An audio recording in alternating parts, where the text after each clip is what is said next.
Il y a en Afrique un profond ressentiment vis-à-vis de la France, une profonde suspicion qui est nourrie par un certain nombre d'éléments et au premier chef, bien sûr, la relation postcoloniale de ces pays africains avec la France. Tout cela a été activé dans les dernières années par la militarisation de notre politique, depuis l'intervention française en Libye en 2011, puis les interventions au Mali et au Sahel. S'y ajoute par ailleurs le sentiment souvent d'un double discours.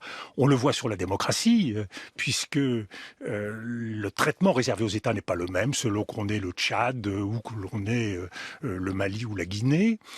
Et il y a par ailleurs du côté de l'Ukraine, alors là, ça a été un choc pour beaucoup de pays africains de constater à quel point il y avait deux poids deux mesures, un intérêt très fort de l'Europe et de la France pour ce qui se passait à l'Est et un désintérêt relatif pour ce qui se passait au Soudan, en Éthiopie et dans beaucoup d'autres régions de l'Afrique. Et il y a un deuxième élément. C'est le sentiment du côté des sociétés africaines d'un éloignement de la France et à partir de là une coagulation de l'ensemble des couches sociales contre la France. Les plus défavorisés ne voient pas leur sort s'améliorer, les classes moyennes sont très soucieuses de souveraineté et donc condamnent les attitudes de la France et les classes dirigeantes se servent de la France comme bouc émissaire, tout cela avec une jeunesse connectée. Pourquoi c'est la faute de la France tout ça? Parce que, d'abord, les promesses ou les attentes n'ont pas été satisfaites. Depuis 2013, la lutte contre le terrorisme n'a pas permis de redonner la pleine stabilité, même si le président Macron a eu raison de rappeler qu'en partie cette stabilité avait été maintenue. Mais néanmoins, l'amélioration de ces sociétés ne s'est pas fait sentir du côté des populations. Il y a un dernier élément que je veux mentionner dans les reproches ou dans les évolutions qui pèsent sur ce regard vers la France, c'est la mondialisation de l'Afrique. Le fait que l'Afrique aujourd'hui est mondialisée, il y a une ruée vers l'Afrique et la position de la France, évidemment, est aujourd'hui beaucoup plus relative. Hubert Védrine, votre lecture et votre analyse de ce qu'Emmanuel Macron a donc appelé cette épidémie de putsch? Ma lecture n'est pas différente. En réalité, je commençais par rappeler qu'ils sont indépendants depuis 60 ans. Ce sont des pays indépendants. Donc ce que la France fait dans ces pays depuis, bien ou mal, à tort ou à raison, c'est à leur demande. À leur demande. Il faut avoir ça en tête. Comme le disait le président Obama plusieurs fois en Afrique, le président Obama, ces pays sont indépendants depuis très longtemps, il faut qu'ils arrêtent de raconter que leurs problèmes sont liés à un très lointain passé, ils sont responsables. Ça, c'est la première chose. Deuxièmement, vous êtes d'accord avec ça, juste pour savoir, sur ce premier point d'Hubert Védrine? Non, mais Dominique de Villepin, vous êtes d'accord? Ils sont responsables, il faut qu'ils arrêtent de mettre la faute sur la France. Oui, sauf que nous sommes tombés dans un piège que nous n'avons pas su éviter. Oui, mais c'est pas incompatible. Hein. Oui. Mais c'est important. Alors, j'ajouterais à la chose, c'est que au moment des décolonisations, qu'on a oublié, mais on aurait tort d'avoir honte de ce qui s'était passé entre la France et Senghor, la France et Houphouët-Boigny, c'est-à-dire les gens à l'origine qui demandaient que la France reste, pour les dispenser d'avoir à faire des armées qui feraient des putschs. Bon, ça c'est la toute première période, bien avant même la France-Afrique, qui a été critiquée à juste titre, qui a d'ailleurs disparu de plus belle lurette, puisque plus personne en France ne connaît l'Afrique. Mais j'ajouterais que les Anglais, au moment de la décolonisation, sont partis, on dit on s'en fiche de la suite. Les Belges ont laissé une situation monstrueuse au Rwanda, Burundi, République du Congo, etc. Tout le monde a oublié. Les Portugais ont laissé des guerres civiles en Angola, Mozambique. Plus personne ne parle d'eux. Alors l'Afrique, la France est piégée par elle-même. Le côté on est resté, ils ont demandé, on a coopéré. Le côté un peu brave fille, un peu idiote, vous voyez, qui est resté comme ça. Donc on prend dans la figure tout le mouvement de désoccidentalisation qui est à l'œuvre dans le monde globalement. On voit les BRICS maintenant, mais ça remonte à bien longtemps. Et puis on est là, donc on est bouqué. Et on est là, vous le dites tous les deux. Et voilà pourquoi on est spécialement la France, vous voyez. Oui, pourquoi spécialement la France et pourquoi on a l'impression que effectivement il nous déteste, ou en tout cas il nous rejette. La question qu'on a envie de vous poser, et notamment à l'aune de ce qui s'est passé cet été au Niger, parce que le Niger, c'était quand même, le président nigérien était l'allié numéro 1, enfin un des principaux alliés en Afrique d'Emmanuel Macron, de la France. Qu'est-ce que ça dit, ce qui s'est passé, le fait qu'il ait été déchu, le fait qu'on ait entendu la France dehors, etc. Son éviction du pouvoir marque-t-elle le déclin inexorable de la France en Afrique? Est-ce que c'est la fin, quoi? Le risque de l'effet domino est évidemment important, avec, une fois de plus, des menaces différentes. Il y a la menace des États faillis, de la malgouvernance, il y a la corruption, il y a la menace islamiste, il y a la menace terroriste, il y a la menace d'une conjonction des militaires avec l'islamisme. Donc nous sommes devant des évolutions qui sont considérables et qui peuvent se développer, y compris dans des pays plus importants de l'Afrique de l'Ouest. Et donc c'est une menace qu'il faut prendre au sérieux. Le piège qui nous est aujourd'hui tendu, c'est que si on se situe du côté des sociétés, on s'aliène les gouvernements, qui souvent sont perçus comme illégitimes par ces sociétés et inefficaces. Et si on se situe du côté des gouvernements, on s'aliène les peuples de ces pays. Et le choix que nous avons fait d'avoir comme point d'entrée politique depuis 10 ans, le militaire, les interventions militaires, a considérablement aggravé les choses. Et c'est pour ça que je peux vous dire quand même aujourd'hui, tout ce qui se passe aujourd'hui était prévisible dès 2013. La France s'est mise dans une situation où il n'y avait pas d'issue. Et nous n'avons pas cessé de nous embourber alors même que nous avons perdu contact avec une grande partie du Sud. Et c'est ça le paradoxe. C'est que non seulement aujourd'hui nous nous voyons évincés d'Afrique, mais nous perdons contact avec le Sud qui devient un élément dominant du jeu mondial. Nous avons choisi de nous occidentaliser depuis Nicolas Sarkozy, depuis 2007. Nous n'avons pas poursuivi dans la voie qu'avait initié Jacques Chirac, ou continué Jacques Chirac, de liens extrêmement forts avec le Sud, dans le cadre d'une politique arabe, d'une politique africaine, d'une politique vis-à-vis de l'Amérique latine, d'une politique généreuse en matière de taxes financières. Tout ceci s'est arrêté par à la fois le retour dans le temps et la France, au moment où les autres pays occidentaux se rendaient compte que la politique d'intervention militaire était une erreur, eh bien nous avons continué. Nous avons continué en Libye, nous avons continué au Mali sans comprendre que cette politique d'intervention militaire était perçue par le Sud comme parfaitement illégitime et condamnable. Parce qu'il nous le demandait, Dominique de Villepin, oui, parce que le gouvernement malien nous le demandait pour lutter contre les terroristes. C'est une chose de faire ce que nous avons toujours fait en Afrique, une intervention ponctuelle et quelques mois plus tard de s'en aller. Autre chose de s'installer pour 10 ans sans évidemment avoir les résultats escomptés. Vous partagez cette lecture, Hubert Védrine, et la question, on vous la repose à vous aussi, est-ce que la France a encore une voix ? Alors, je vais vous décevoir, mais je ne suis pas entièrement en désaccord. Il y a beaucoup de points que je partage. Alors, je vais aggraver mon cas, Hubert. Je pense que ce que nous sommes en train de vivre est l'équivalent sur le plan symbolique et politique de la crise de 1956. Nous sommes, sur le plan symbolique et politique, devant une situation qui marque un fort abaissement de la France. Et malheureusement, si nous ne révisons pas notre politique étrangère pour la rééquilibrer et vis-à-vis de l'Europe et des États-Unis et vis-à-vis du Sud, et bien sûr vis-à-vis de la Chine, eh bien nous risquons de voir une situation se dégrader. Hubert Védrine. Ça, c'est des conclusions lointaines.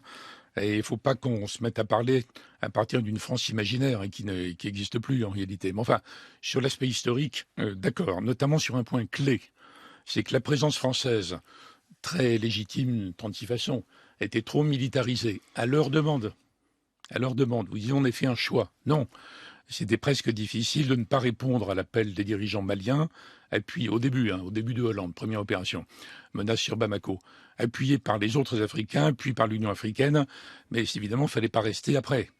Mais en tout cas, ce n'est pas le choix de la France. Simplement, s'est laissé engager, embarquer, donc peut-être un peu piégé, par une présence militarisée, on l'a dit plusieurs fois, je suis tout à fait d'accord. Il n'y a aucune raison que la présence française en Afrique demain soit militarisée. On ne peut pas être la seule puissance au monde qui n'aurait plus de politique en Afrique. Ça serait grotesque. On ne peut pas passer d'un extrême à l'autre. Mais il n'y a pas de raison que ce soit sous cette forme militaire. Donc il faut tout remettre à plat. Il faut gérer les crises. Il y a encore de la place pour une politique, et si oui, laquelle ? Toujours. De tous les autres volets, économiques, culturels, échanges humains, linguistiques, les entreprises, qui ne sont pas inquiétées. Les entreprises françaises, ça peut venir. Mais c'est vrai que c'est le côté que militarisé qui doit être corrigé. Les militaires français en sont conscients.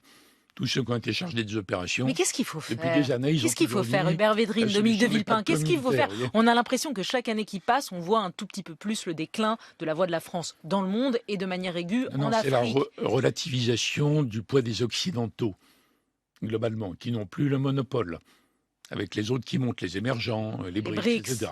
Et là, Dominique a raison sur la grande politique qu'il faut par rapport à ça. Mais nous... Et vous pensez que c'est inéluctable, la lente perte d'influence de l'Occident, ou que l'Occident peut... Oui, c'est mathématique, c'est statistique, c'est démographique. Et donc la place prépondérante de l'Occident sur la scène internationale, pour vous, c'est terminé. On a perdu le monopole. C'est déjà le cas. On n'a pas perdu la puissance et l'influence. Donc, dans le cas d'espèce, il faut voir à la fois des raisonnements à long terme sur ce qu'il faudrait faire pour reformuler une politique et gérer les crises. Je pense qu'il faut gérer les crises. D'abord, c'est complètement différent. Le putsch au Niger et le putsch au Gabon, c'est le contraire exact dans les motivations et le déclenchement. Il faut gérer que pragmatisme, beaucoup de sang-froid, le moins de déclarations possible et ne jamais jouer ça que de façon franco-française. Il y a la CEDEAO, il y a les autres Européens, il y a les autres Occidentaux. Donc je pense qu'il y a une autre approche pour gérer l'immédiat. Et après, dans le moyen terme, remettre en avant toutes les autres formes non militaires de la présence française, des échanges avec la France. Ils sont relativement demandeurs parce que les mêmes Africains dont parle Dominique, ils n'ont pas envie d'être en tête-à-tête avec les Chinois ou avec les Russes. Bah si, on a l'impression que si. Hubert Védrine, on a l'impression qu'ils ne sont pas très demandeurs de la France et des économies françaises, mais plutôt la Chine et la Russie. Non, ils n'inquiètent pas les entreprises pour le moment. C'est ceux qui payent les militants pour aller gueuler contre la France, c'est les mêmes qui les payaient pour aller applaudir le président français quand il arrive. Vous voyez, c'est des mouvements de foule, il ne faut pas exagérer ça. Mais dans la tendance, je pense qu'il faut assumer de rester à leur demande aussi, sous une forme très modifiée. Dominique de Villepin. Nous sommes à un moment où il faut, pour pouvoir persister dans une politique africaine qui est indispensable pour la France, il faut profondément revoir les bases de notre politique étrangère pour justement maintenir la légitimité de notre action. En 2003, avec Jacques Chirac, face au néoconservatisme américain et à la politique d'interventionnisme militaire, nous avions proposé une alternative qui était celle de la défense de la légalité internationale et l'action collective. Ça reste vrai, mais dans un monde profondément différent. Aujourd'hui, la France est entraînée, et en particulier par les crises récentes, dans un soutien qui est légitime à l'Occident. Nous devons faire en sorte que ce clivage Occident et reste du monde ne nous emprisonne pas du côté occidental. Et ça veut dire, notamment dans la division du monde entre la Chine et les États-Unis, que nous soyons en permanence dans le souci d'un équilibre et d'éviter cette logique de confrontation. De la même façon, entre le Nord et le Sud, si nous voulons retrouver une voix en Afrique, une crédibilité en Afrique, nous devons être le porte-voix des pays du Sud. Et ça veut dire... Et nous le faisons parfois. L'initiative du président Macron en matière financière, par exemple, à Paris, avant l'été, allait dans le sens de la défense des intérêts du Sud, sur la dette, sur un nouvel équilibre financier international. Mais la lisibilité de cette action n'est pas suffisamment grande parce qu'elle est faite en pointillé et qu'il implique fortement, et en particulier en gommant cet interventionnisme militaire, de translater sur le plan politique et sur le plan diplomatique notre engagement vis-à-vis des pays Hubert du Sud. Védrine, Dominique de Villepin, il a tort de fantasmer la grandeur de la France, où il a raison de continuer, chaque fois qu'il vient à ce micro et à tous les micros, à exhorter la diplomatie française à faire entendre sa voix, ou est-ce que c'est du fantasme et du passé auquel on ne reviendra pas ? Non, moi je suis heureux que cette voix existe et continue à s'exprimer et qu'on puisse l'entendre. Mais j'ai un tempérament différent, un langage différent, mais je ne suis pas pour qu'on passe sous la table. Même si je reconnais les erreurs, les accumulations d'erreurs, les maladresses, oui, mais on ne va pas disparaître, on ne va pas raser les murs. C'est pas parce qu'il y a eu des erreurs en Afrique qu'on n'aura plus du tout de politique en Afrique. Donc je suis pas heurté par ça. C'est pas ma façon de m'exprimer, mais je suis pas du tout heurté par ça. Je vous rappelle d'autre part que il a tout à fait raison sur le reste du Sud. Il ne faut pas traiter comme un bloc, parce qu'il ne faut pas les homogénéiser contre nous, mais avoir une politique intelligente avec l'Inde, avec la Chine, sur un autre sujet, l'Indonésie, le Nigeria, l'Éthiopie, l'Afrique du Sud. Oui, bravo, le Brésil. Je suis complètement d'accord par rapport à ça. Mais le risque, c'est de bilatéraliser nos relations avec le Sud, alors que nous devons avoir une voix globale. Le général de Gaulle, c'est celui qui a initié cette politique. Il y a longtemps, Dominique. Oui, mais les problématiques du Sud, dans le monde aujourd'hui, n'ont pas changé. Le fait, par exemple, qu'en Afrique, on soit incapable... Il ne faut pas le globaliser contre nous. Mais nous avons été, avec Jacques Chirac, leader dans le domaine de la santé en Afrique. Nous avons porté la voix des intérêts de l'Afrique. Eh bien, il faut continuer à le faire en matière de lutte contre la pauvreté, en matière d'écologie et d'environnement. Je suis d'accord, mais il y a un déficit de ce point de vue-là. Au moment où les BRICS s'affirme sous une forme agressive, on n'a pas intérêt à consolider l'homogénéisation agressive.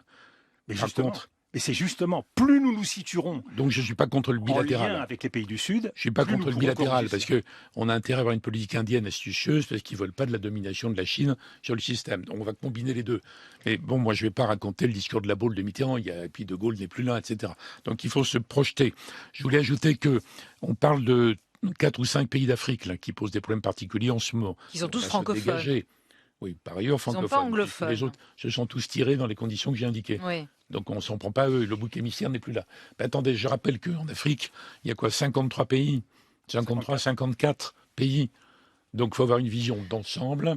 Et la plupart des autres pays, ils se fichent totalement des guérillas franco-africano-françaises sur le passé. C'est pas leur sujet. Il y a un mot en 30 secondes que vous n'avez pas.